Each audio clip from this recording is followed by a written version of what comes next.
Game Recognized Game. Oh, well, it's just me today, so no one really to talk back to me. Welcome back to another episode of the Bromancing Life podcast, a behind-the-scenes edition. If you haven't already, follow us on our social media, at Bromancing Life on Instagram and on Twitter. And now, without further ado, let the bromancing begin.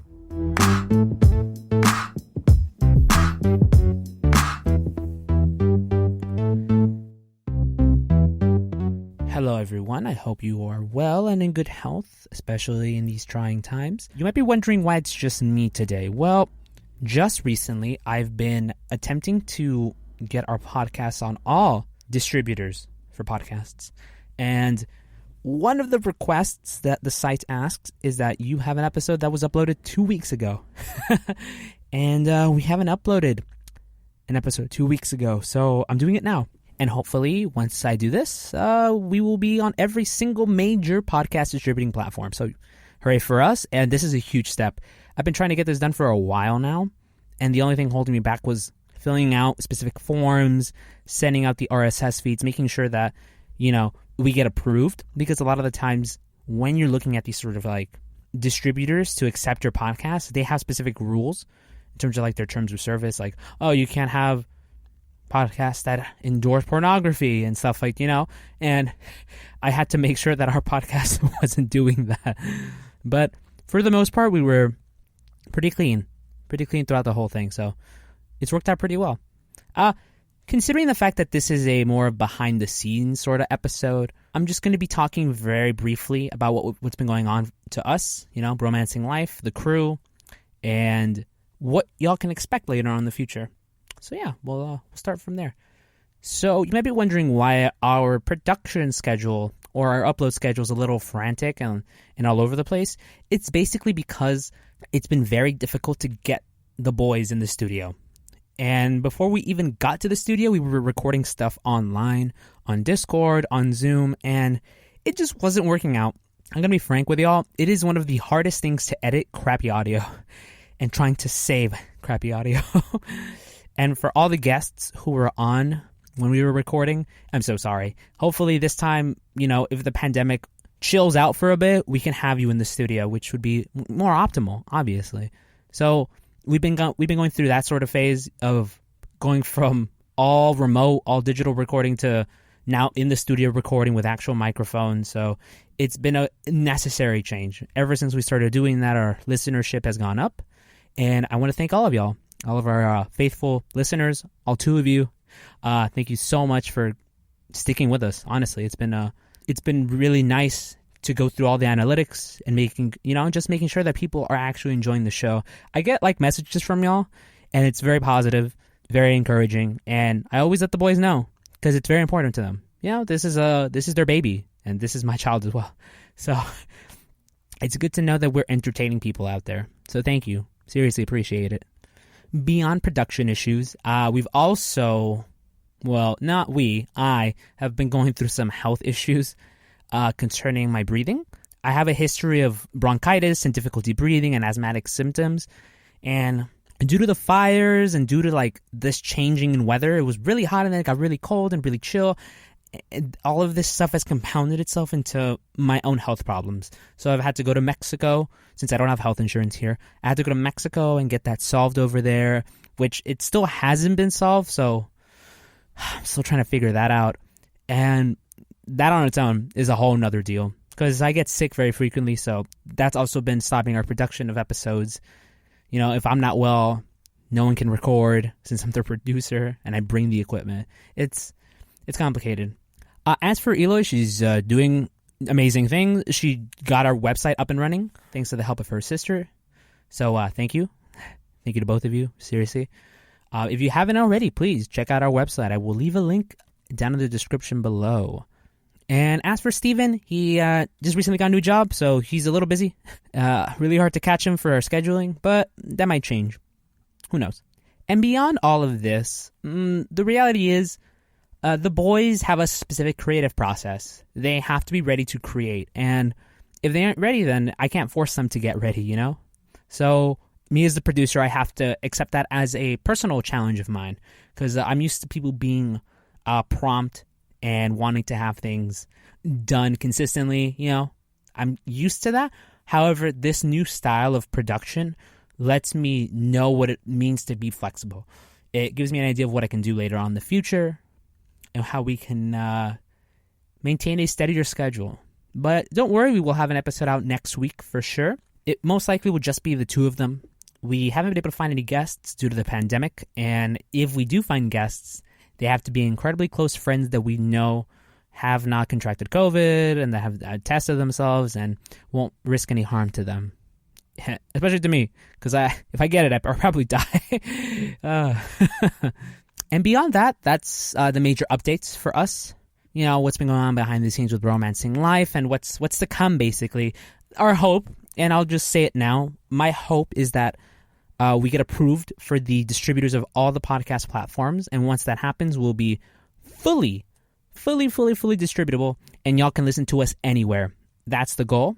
On top of that, I want to have a sponsorship with our main podcast hosts, and hopefully they would be able to give us ad revenues, and we can start monetizing this podcast even further. Those two are the main goals on my end. As for the boys, they want to start making this a brand. They want to make sure that it goes further and further, and I'm just here to spread the word that we're coming hot, and we're ready. It's this whole year's been a ride. It's really changed our perspective on what it is to run a podcast during quarantine, but it's been exciting. It's been exciting because now we're moving towards greater things, and I mean, what more could you ask for? And that's about it as to what y'all would want to even hear me talk about. So I rechecked the application thing. It has to be more than 2 minutes. And it has to be like around 15 minutes. So I don't know if I hit the 15-minute mark yet. So I'll just fill it in with whatever. So this is going to be a me rant. So if you want to stay for this, cool. If you don't, you can go. I don't I don't take it personally, trust. I want to talk about development, personal development in quarantine. Now, to my understanding, if you are an essential worker, you probably have been working your ass off, trying to be out there on the front lines and hopefully staying safe. And mad respect to y'all. Seriously, that is something that I don't think I could do, especially with my breathing conditions. So mad respect to y'all. Shout outs to y'all. I hope y'all are still safe and that y'all continue to thrive. And in regards to this pandemic, a lot of the times, I don't know if people think about this, but I think about it. It's the idea of self-development and how much do you want to increase your productivity and happiness. Because I've been in a pandemic and my career is, acting and stuff like that, it's been incredibly difficult to audition because you have to do it, through video auditions, and it's a lot more different. I have gotten a few callbacks. Nothing really landed though, but it's been interesting. Throughout this whole time, I've learned a lot about myself. Being in quarantine has developed this certain sense of ambivalence to everything. If people say no to you, well, fudge it, they said no to you. What can you do about it? If people are excited about your project, they want to be on board, awesome. Ride that energy and just move forward with it.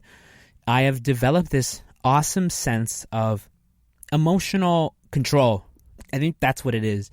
It's so interesting because I was talking to my good friend Irais, and she mentioned how when we were doing this project at the beginning of it, I was very emotional. I'm very erratic when I would speak. My thoughts would always get the better of me, and my emotions would always never make me specifically say what I wanted to say. It would jumble my message, and that would cause confusion with the group, and it was this whole thing. And being in quarantine has changed that completely. Now I live my life parsimoniously. Thank you, Gary. I live my life parsimoniously without expending more energy than I need to. You might be wondering, well, what does that even mean? More energy? What is that? Why do I care about this? Well, it's very interesting. We tend to put emotional energy into things that make our lives a little more complicated than they need to be. If I got into a fight with a best friend, right? And we obviously aren't in good terms because we had a major fight. Shit, I don't know how to solve this. And throughout your days after that fight, you keep putting energy into that. You keep putting it in the back of your mind. You keep having to figure out if you want to keep talking to them or not, and you just create this incredible amount of stress for yourself. And that stress started from you putting so much emotional energy there. and making it more complicated for yourself and not making it easier for yourself. That's what I mean by like having emotional stability and emotional control. A lot of the times, emotions inform the way our body reacts, and our body, it doesn't know what to do. You're just giving specific hormones to it, and it's going to react accordingly. By some miracle, during quarantine, I've been able to think clearly, to say things directly, to not stutter as much, to not let energy levels like dictate my life. So that's been really cool.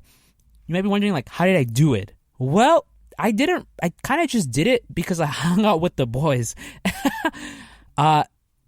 What I've noticed is that people from the university I came from, UCR, they think and they speak differently than people that I know who are here in North Hollywood. Like people who've gone to college for like a couple years, but they haven't finished yet, or from high school, and they're just working a 9 to 5. Like their way of speaking is actually so parsimonious and unconfusing.